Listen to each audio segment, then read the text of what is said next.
एक फार सध्या आपल्याकडे चर्चा असते ती म्हणजे परदेशामध्ये शिक्षण घेण्याची. आणि मला असं वाटतं की साधारण मार्च एप्रिल नंतर ना या जाहिराती पण पॉपअप व्हायला लागतं, म्हणजे सोशल मीडिया असू द्या किंवा इतर ठिकाणी सुद्धा. आणि मग मला वाटतं मेडिकल क्षेत्रामध्ये ते खूप वर्षांपासून आहे, आता इतर क्षेत्रांमध्ये पण येतंय. काय त्याबद्दल काय सांगाल? दोन भाग आहे त्याच्यामध्ये. एक असलेली क्रेज आणि ती मेडिकल सोडूनच्या विषयात थोडी जास्ती आहे की मला बाहेरच शिकायचं, परदेशातच शिकायचं. म्हणून 12वी नंतरच परदेशात जाणाऱ्यांचं प्रमाण दिवसेंदिवस खूप वाढतंय. पालकांनाही वाटतं की जाऊ दे, एकुलता एक मुलगा आहे किंवा फार तर 2 मुलं असतात, त्याची हौस झाली पाहिजे, पाठवा त्याला, कर्ज काढू, काहीही करू. पण हे खूप चुकीचं आहे. याचं कारण असं आहे की ती मुलं अतिशय इमॅच्युअर असतात 12वी नंतर. त्यांना जगाचा अनुभव नाही, तिथे कुठेतरी ती बहकण्याची शक्यता सगळ्यात जास्त. दुसरं म्हणजे कॉस्ट एलिमेंट इतका प्रचंड आहे. बाहेर शिक्षण हे भारतातल्या शिक्षणापेक्षा प्रचंड महाग आहे. तिसरी गोष्ट, नुसतं तुम्ही ग्रॅज्युएट करून थांबणार नाही, तुम्ही PG करणारच आहात, तर मग PGलाच गेलेलं काय वाईट? माझं मुलांना सांगणं आहे की जरूर जा, परदेशात जाऊ नका असं मी म्हणणार नाही, पण PGला जा. कारण एक तर शिक्षण 2च वर्षाचं असतं, तुमचा खर्च निम्म्यावर येतो. दुसरं, मग PGला जाताना आपल्याला अनेक गोष्टी कळलेल्या असतात की पुढे जॉब मिळण्याची शक्यता तिथं किती आहे, काय आहे. कारण असे अनेक मुलं मी बघितले, त्यांना नंतर जॉब मिळत नाहीत आणि आता परवडत नाही म्हणून परत येतात. तर असं होण्याच्या ऐवजी आपण तो निर्णय नक्की घ्यावा, पण तो PGला घ्यावा. मेडिकलचे जे आहे त्याला जाण्याची कारणं वेगळी आहेत.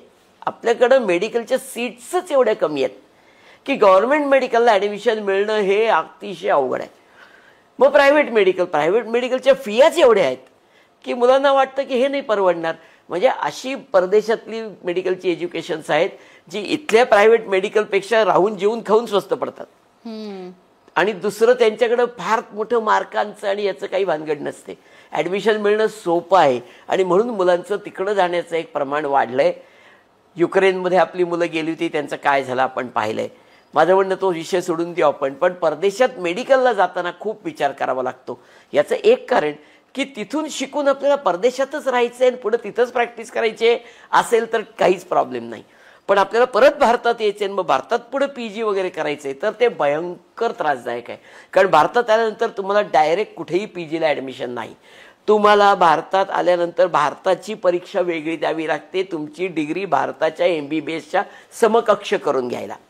दुसरी त्यातली भानगड अशी आहे की ही डिग्री, ही जरी परीक्षा तुम्ही पास झालात तरी नंतर तुम्हाला 1 वर्षाची इंटर्नशिप जी भारतात आपल्या मेडिकलच्या स्टुडंटना करावी लागते, ती यांना वेगळी नंतर करावी लागते. म्हणजे 6 वर्ष तिकडे घालवून यायची, 1 वर्ष इथल्या परीक्षेसाठी द्यायचं, मग पुढे 1 वर्ष परत इंटर्नशिपसाठी द्यायचं.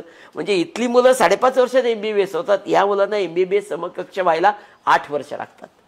त्यामुळे कुठंतरी याचाही विचार करण्याची गरज आहे. हे सगळे फॅक्टर्स विचारात न घेता घाईघाईनी परदेशात ॲडमिशन मिळते मेडिकलला म्हणून जाणाऱ्यांचं प्रमाण जे आहे ते कुठंतरी जास्त आहे. त्याच्यावर हा सगळा विचार होण्याची गरज आहे.